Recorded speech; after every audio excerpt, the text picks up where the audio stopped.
अस्सलाम वालेकुम। आप सब कैसे हैं? खैरियत से हैं? हमेशा की तरह दुआ गो हूँ कि आप जहाँ भी हैं खैरियत से रहें।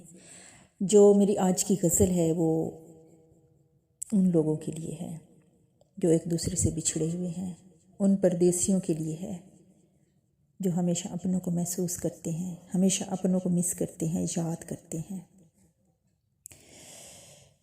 ये जुदाइयों का अज़ाब बहुत भारी है, तमाम उम्र इंतज़ार में गुजारी है। हिजरे उम्रां तवील तर कर दी उसने, उसकी ये निशानी भी बहुत प्यारी है। रात भर तेरे इंतज़ार में रहे हम, आज सब कहें आपकी आँख क्यों भारी है।